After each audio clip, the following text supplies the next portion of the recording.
আমাদের তৃণমূল পর্যায়ে স্বাস্থ্য সেবা প্রদানে আমাদেরও তো কিছু অধিকার আছে। আমাদের অধিকারগুলো থেকে আমাদেরকে বঞ্চিত রেখে দীর্ঘদিন যেমন এই সমস্ত পদবীধারীদের আজকে 15 থেকে 20 বছর অনেক পদে কোনো নিয়োগ নাই, পদগুলো একদম শূন্য পড়ে আছে, যাতে করে মানুষ স্বাস্থ্য সেবা থেকে তৃণমূল পর্যায়ে মানুষ বঞ্চিত হচ্ছে।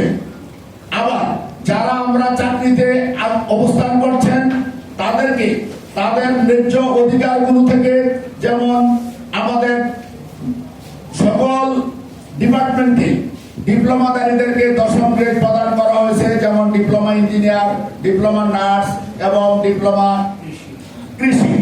কিন্তু স্বাস্থ্য সেক্টরে ডিপ্লোমা টেকনোলজিস্ট, ফার্মাসিস্ট এবং উপসহকারী কমিউনিটি মেডিকেল অফিসার পদগুলোকে 10ম গ্রেড প্রদান করা হয়নি।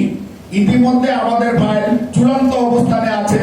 আমরা চাই সরকারের সুচিন্তিত সিদ্ধান্তের মাধ্যমে আমাদেরকে 10ম গ্রেড অনতিবিলম্বে 10ম গ্রেড প্রদান করা হোক, নিয়োগ বিধি চূড়ান্ত করা হোক এবং শূন্য পদে নিয়োগ প্রদানের মাধ্যমে তৃণমূল পর্যায়ে স্বাস্থ্য সেবাকে গতিশীল করা হোক এবং মানুষের স্বাস্থ্য সেবা প্রাপ্তিতে যাতে মানুষের কোনো ভোগান্তি না থাকে, অসুবিধা না থাকে, সেই ব্যবস্থা করা হোক।